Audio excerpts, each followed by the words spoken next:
Hello and welcome to Athenaeum Vlog. Session 20. Yes. Let's say. Right? I know, there's a lot. So much life was given during the recording of the last session. What I will say is Sam. Sam is the man. Not Dan the man. Sam the man. Sam the man. Sam the man. Yeah. Oh my God. I love his relationship with Carmen. I think it's super cute. I ship it with everything in me. And I like how Sam is always slightly befuddled or just unaware. And I just think that just adds to the awesomeness of each moment. So again, Joe, you do such a good job. I love it so much. Thank you. I thought overall there were two aspects in this one that really kind of caught me. The first one was for Tori. There was a moment where you could decide to capture Madame Matavir or destroy. Mm-hmm. I was kind of curious if you would try to capture and learn, and you know what I mean, possibly end up becoming the next Madame Maldivir or what. So I got to say that was super interesting the way Hark put that up. And then the Black Powder and Taylor discussion. It was that could have gone so many different directions. I thought that was really, really interesting. Can we ask a what if to Hark? Like if I had chosen the capture option, like what would have come of that? If you had captured her, I would just have left it pretty open-ended. Because I think the idea was you have unfinished business. That's why you're a ghost, not crossing over. And so certainly by destroying her, I felt like you would have resolved that unfinished business. Now, once you capture her, whether or not you still have unfinished business lingering still, I was going to leave that very open-ended. So I didn't really have a specific plan other than the beam of light would not have shown up, because I think that it's still your fate, I guess, ultimate fate is still up in the air. And I was just going to play it out either for the rest of the sessions or addressing in the epilogue or addressing an endgame. But yeah, that's really all. I felt like it was a good call to have the Admiral possess Sam. Because I thought Joe just did a great job, like taking that and running with it. I was so happy that he was the one who was role-playing that part. He did it beautifully, I thought. Yeah. Joe, you are just role-playing goals. Yes! In so many ways. That one was pretty fun because it's so different from like Sam, very boisterous and ship captain-y. So that was a lot of fun to do. Yeah. It almost felt like the things that Admiral was saying were things that Sam would have wanted to say if he didn't have a filter. Yeah. So I kind of thought that was kind of perfect because I don't know if Sam necessarily disagrees with everything that the Admiral is saying. So I thought that was kind of neat. Yeah. I'm just thinking it's funny that it was decided on the spot that it was somebody from Black Powder's World. I thought that was perfect. Hilarious and really quick. Like, was okay, nice. Here we go. Because I think we talked to about like wanting to see some more of the like villainous side of Black Powder, so we got to see a little bit of his past. Yes! So that was a perfect plug, I think. That's why I asked the warm-up question. Because the feedback was getting, I need more Black Powder. So I was like, we're throwing some Black Powder stuff into here, and that was purposeful. Nice. Another thing I really liked from Tori's world was that at the end of everything, where Tori actually had a way to go like to heaven or go to the actual spirit realm, I like that. And I like the fact that it's still open-ended for her. Like there's still options for her. And it's not just, it's either stay a ghost or be human. It's stay a ghost, be human, or cross over. And I think that is just, it makes her story very beautiful. Again, like I said, if Maldivir Manor was a book, I'd be reading it from cover to cover because it's such an interesting take on voodoo, an interesting take on spirits, on psychological things. Again, Tori is just such an interesting character, and I just really liked what we got, especially with the Scooby-Doo game when you picked up the dolls. That was so clever. I like the fact that the dolls talking to each other. I thought that was genius. I really like that. Yeah. That was everything that you did, Hart, was great for the doll scene. I loved being able to interact with all the dolls. Yeah, I specifically wanted to give additional purpose to the dolls that you've been making this whole time, and I'm like, let's use it that way. And I thought that played out really well. Yeah. And I also loved just Frankie was making me crack up the entire time we were in Tori's world. Just So good. letting it up. I try, it's all about being a team player, right? And adding to a scene or something, because I know this is Tori's world, and I really I love being in Tori's world, to be able to play that different kind of character. I wanted to say, Alex, I really appreciate that you just go for it and you don't hold back. And like, in all seriousness, yes, like there is something to be said about objectifying people. It doesn't matter if you're a woman or a man. There's something about objectification, but this is coming from a place that's meant to just be lighthearted and all in good fun, and it's not meant to offend anyone. It's a stereotype, right? Yeah. It's a trope. Right. It's not meant to offend anyone, so hopefully nobody was offended by it. And you seem to be like perfectly okay with all of the like naked jokes, all of this. You're always naked, and I'm happy that you're taking all of that in stride, because I know that it may not be comfortable with everyone. So it's all good. But yeah, I love really, the coat rack. Yes! The new NPC. Yes! Well, it was like, I was trying to think of like, how do we cross this room of floating furniture and it be funny? It's like, well, we dance. We have to dance with it. And I was like, what kind of dance would Frankie do? Well, obviously it's got to be a striptease. I need a pole. Genius. Oh my god! If there was a wrecking ball in there, I would have loved for you to just jump on the wrecking ball. It wasn't that kind of room, but yeah, definitely. Had it been a construction site, Yeah, right. for sure. Right? Oh my god! Could you imagine?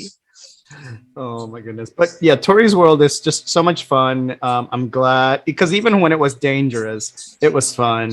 And now that it was more lighthearted Scooby-Doo, it became more fun. And Yes. the hallway with doors. Yes. I love Yeah. that. That was that good. hallway Funny. with the doors was hilarious. Yes.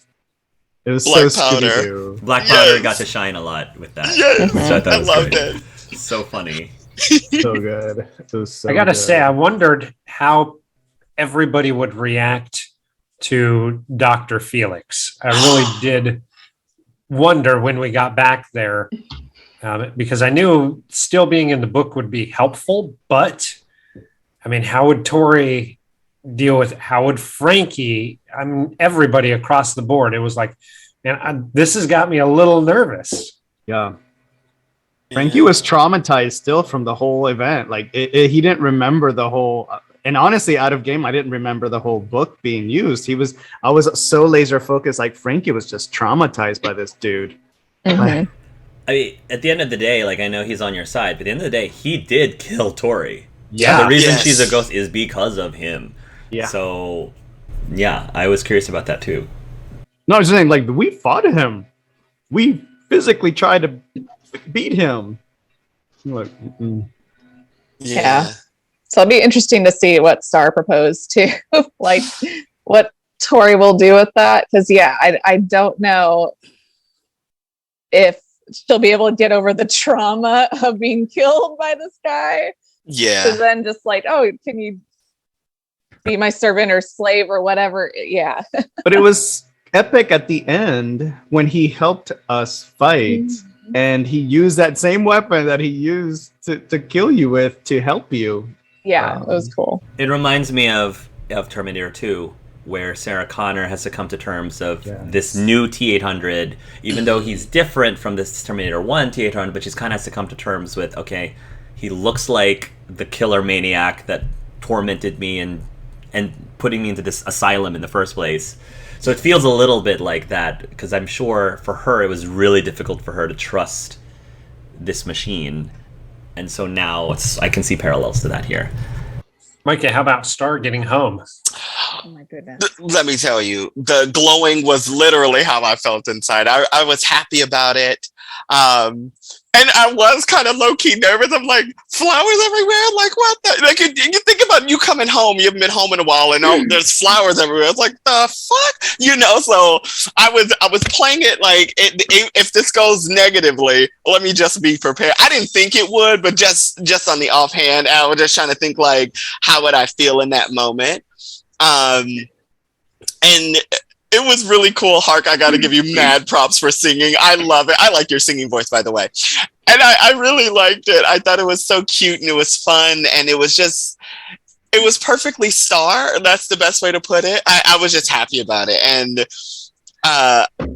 one thing I will say I love most about Star's world is how chaotic and wild it gets. Like, it starts off and then it just goes left field really quickly, like with the imps.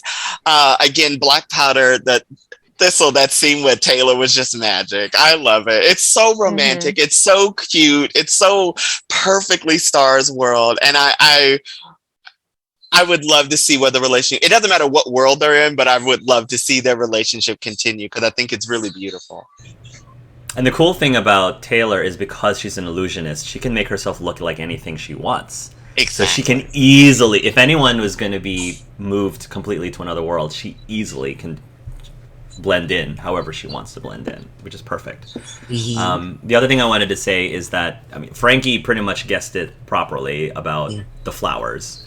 I don't know, I just feel like there's something really romantic about, I don't know when this person's coming home, and flowers don't last forever, so I'm just going to keep buying more new flowers as they start to wilt and die, just to keep them fresh for whenever my loved one returned home. So that sounds so romantic.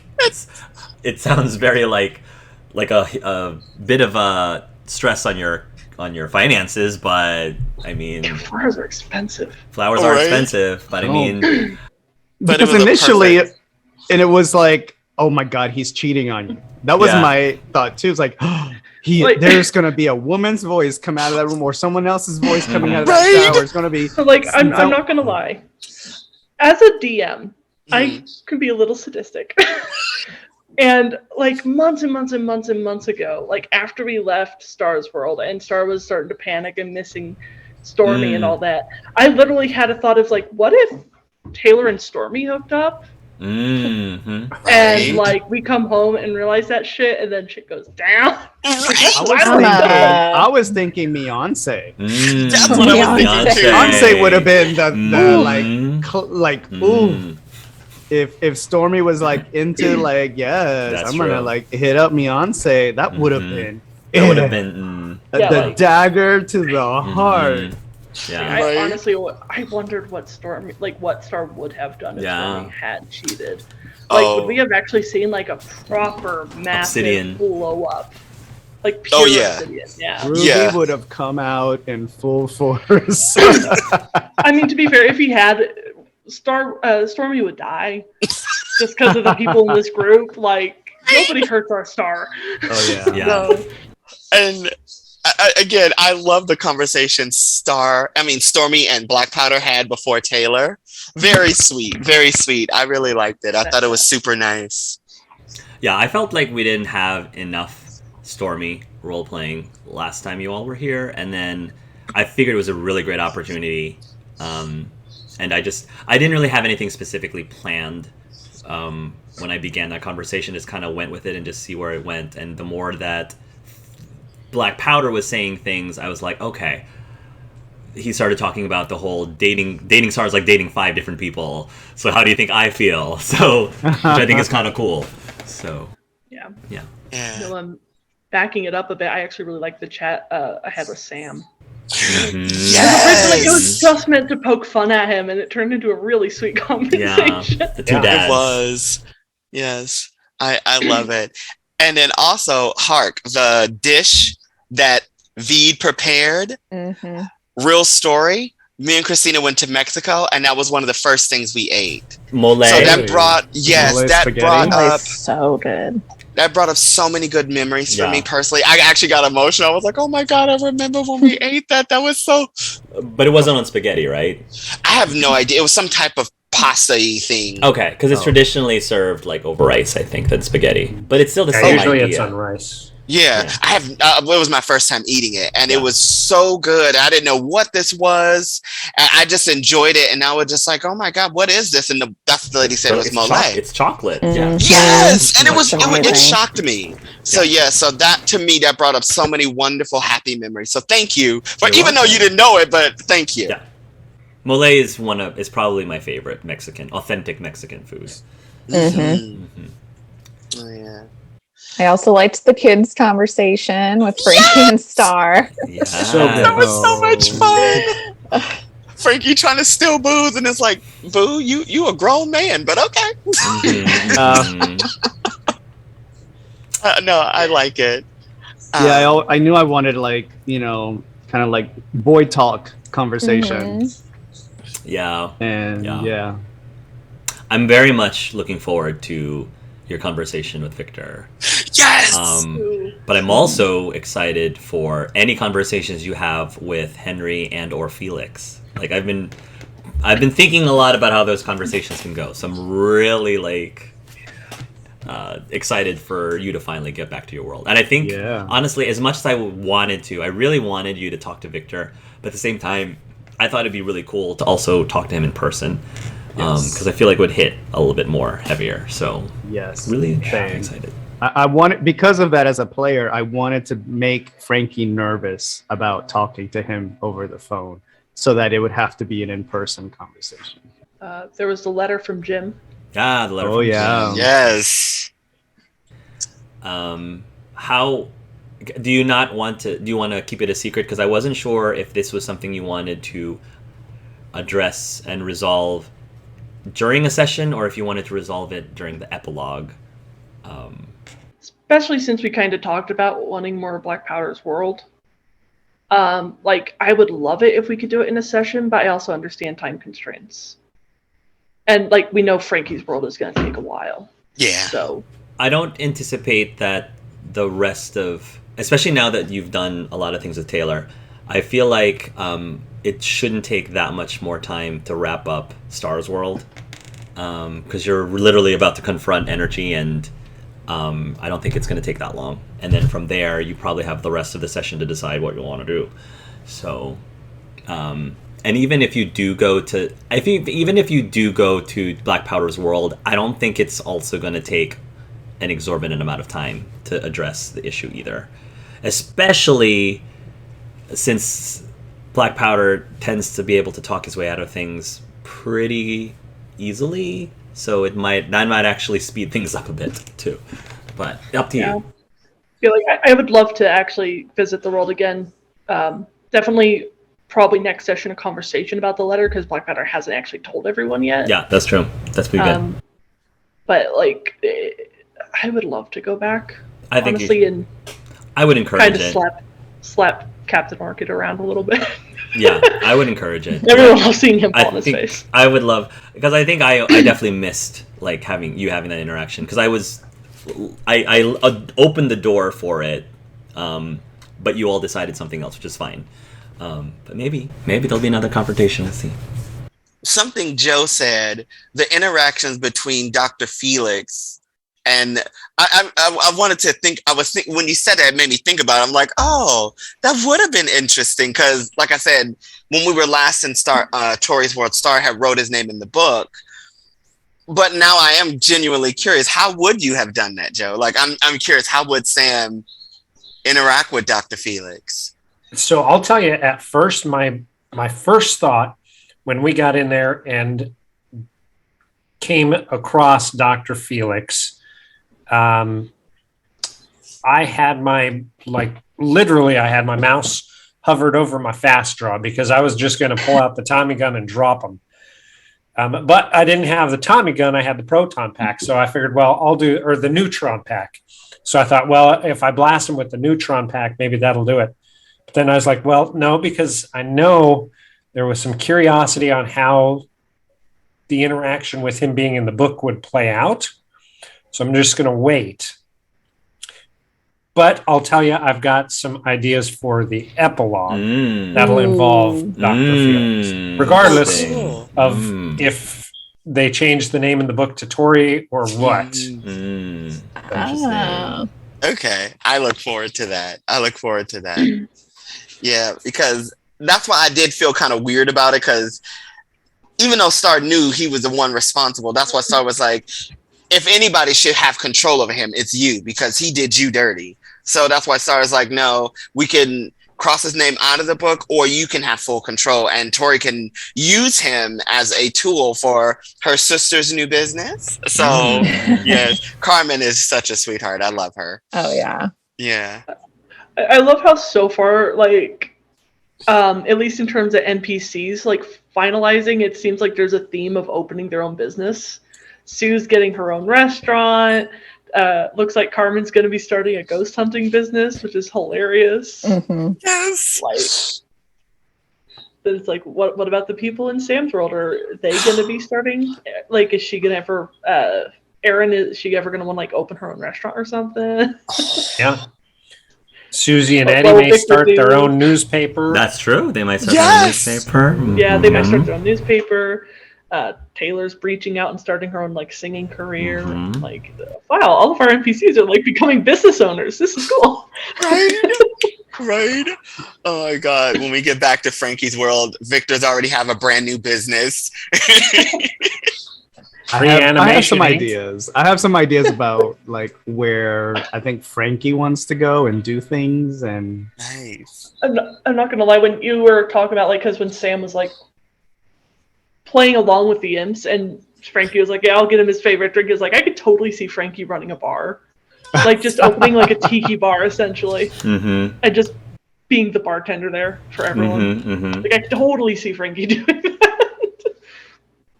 We shall see.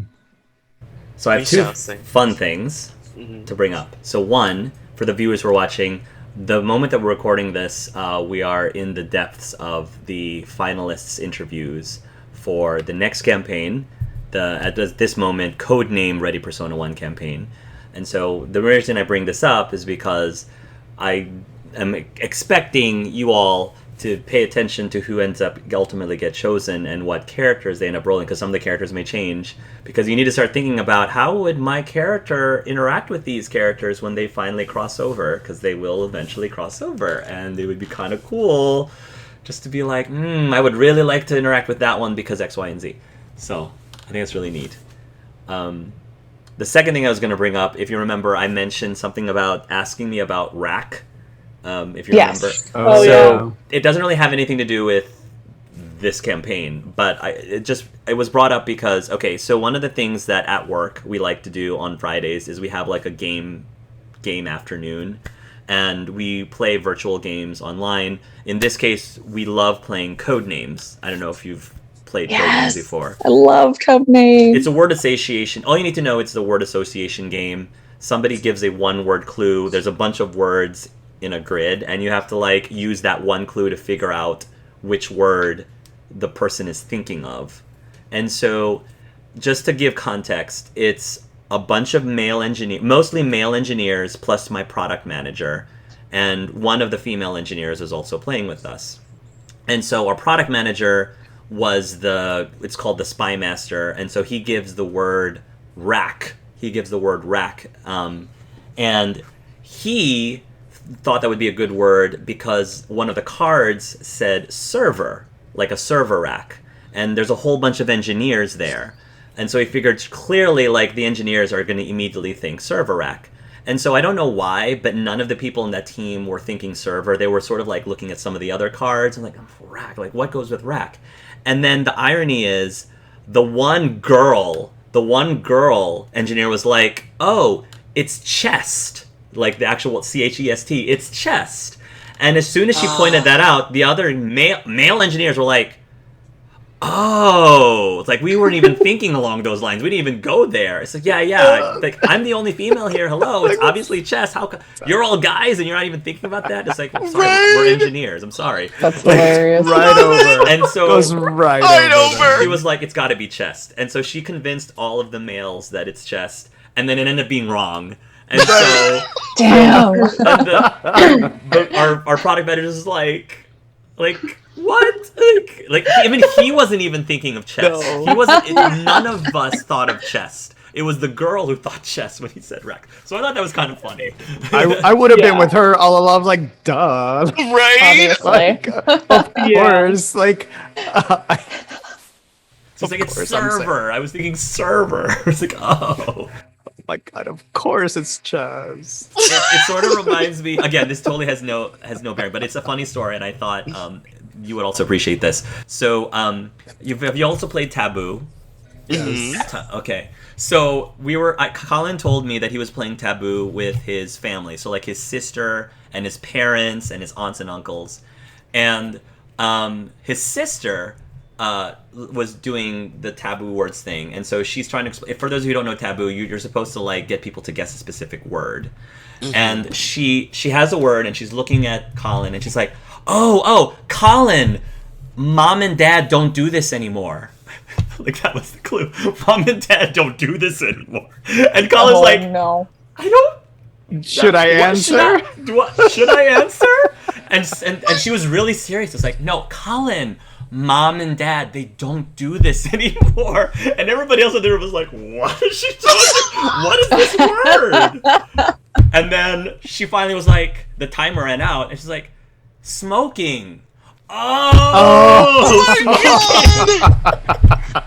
my God. Because everybody else was thinking of the one word. And it's like, do we say that was one word? Do we say what's on the card? Does it start with an S? Right, does it start with an S? Yes, it does. But the cute thing is, like, their mom and dad, it went over their head. Like, they had no clue. They were totally, like, no clue what anybody else was thinking. Like, we don't do this anymore. What could it be? Like, they had completely oblivious. The rest of the family was like, what?